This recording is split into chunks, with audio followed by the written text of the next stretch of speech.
There is no instance of a country having benefited from prolonged warfare. The art of war is of vital importance to the state. It is a matter of life and death, a road either to safety or to ruin. Hence, it is a subject of inquiry, which can on no account be neglected. When you surround an army, leave an outlet free. Do not press a desperate foe too hard. Move swift as the wind and closely formed as the wood. Attack like the fire, and be still as the mountain. To fight and conquer in all our battles is not supreme excellence. Supreme excellence consists in breaking the enemy's resistance without fighting. Every battle is won before it's ever fought. Victorious warriors win first and then go to war, while defeated warriors go to war first and then seek to win. One mark of a great soldier is that he fight on his own terms or fights not at all. The wise warrior avoids the battle. The art of war teaches us to rely not on the likelihood of the enemy's not coming, but on our own readiness to receive him, not on the chance of his not attacking, but rather on the fact that we have made our position unassailable. Treat your men as you would your own beloved sons, and they will follow you into the deepest valley. Even the finest sword plunged into salt water will eventually rust. Who wishes to fight must first count the cost. Great results can be achieved with small forces.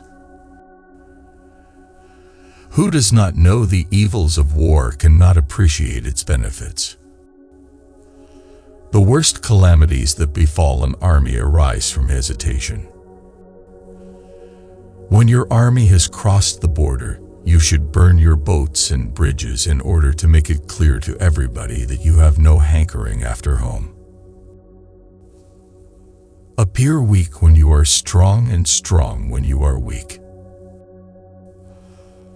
Concentrate your energy and hoard your strength. If the enemy knows not where he will be attacked, he must prepare in every quarter, and so be everywhere weak. If your opponent is of choleric temper, seek to irritate him. Pretend to be weak, that he may grow arrogant. If he is secure at all points, be prepared for him. If he is in superior strength, evade him.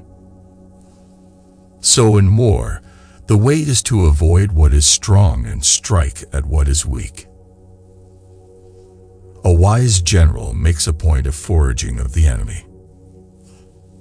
Leadership is a matter of intelligence, trustworthiness, humanness, courage, and sternness. The art of giving orders is not to try to rectify the minor blunders and not be swayed by petty doubts. The line between disorder and order lies in logistics. Thus it is that in war, the victorious strategist only seeks battle after the victory has been won, whereas he who is destined to defeat first fights and afterward looks for victory. Strategy without tactics is the slowest route to victory. Tactics without strategy is the noise before defeat. Water shapes its course according to the nature of the ground over which it flows. The soldier works out his victory in relation to the foe whom he is facing. The greatest victory is that which requires no battle. The victorious army is victorious first and seeks battle later. The defeated army seeks battle first and seeks victory later. Supreme importance in war is to attack the enemy's strategy. The peak efficiency of knowledge and strategy is to make conflict unnecessary. Let your plans be dark and impenetrable as night, and when you move, fall like a thunderbolt. Energy may be likened to the bending of a crossbow, decision to the releasing of a trigger.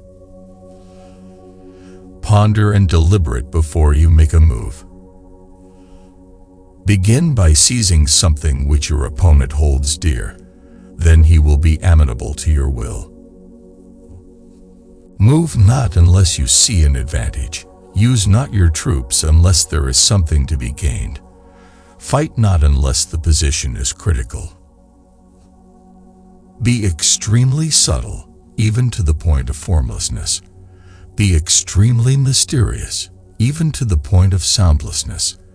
Thereby you can be the director of the opponent's fate. When you surround an army, leave an outlet free. Do not press a desperate foe too hard. The quality of decision is like the well-timed swoop of a falcon, which enables it to strike and destroy its victim. Attack is the secret of defense. Defense is the planning of an attack. Never venture, never win. Opportunities multiply as they are seized. In the midst of chaos, there is also opportunity. The opportunity of defeating the enemy is provided by the enemy himself. The good fighters of old first put themselves beyond the possibility of defeat, and then waited for an opportunity of defeating the enemy. To secure ourselves against defeat lies in our own hands, but the opportunity of defeating the enemy is provided by the enemy himself. Victory comes from finding opportunities in problems. What the ancients called a clever fighter is one who not only wins but excels in winning with ease. For to win 100 victories in 100 battles is not the acme of skill. To subdue the enemy without fighting is the acme of skill. Those who win every battle are not really skillful. Those who render others' armies helpless without fighting are the best of all. He wins his battles by making no mistakes. If you know the enemy and know yourself, you need not fear the results of 100 battles. When the enemy is relaxed, make them toil. When full, starve them. When settled, make them move. Never trust a friend who is silent about your flaws. To know your enemy, you must become your enemy. Build your opponent a golden bridge to retreat across. Those skilled in warfare move the enemy and are not moved by the enemy. Hold out baits to entice the enemy, feign disorder, and crush him. Be where your enemy is not. He who is prudent and lies in wait for an enemy who is not will be victorious. It is easy to love your friend, but sometimes the hardest lesson to learn is to love your enemy. For them to perceive the advantage of defeating the enemy, they must also have their rewards. It is more important to outthink your enemy than to outfight him. Do not press an enemy at bay. Those skilled at making the enemy move do so by creating a situation to which he must conform. They entice him with something he is certain to take, and with lures of ostensible profit, they await him in strength. Convince your enemy that he will gain very little by attacking you.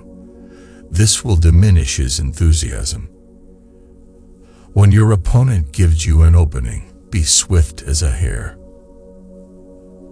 The whole secret lies in confusing the enemy so that he cannot fathom our real intent. If ignorant both of your enemy and yourself, you are certain to be in peril. Keep your friends close, your enemies even closer.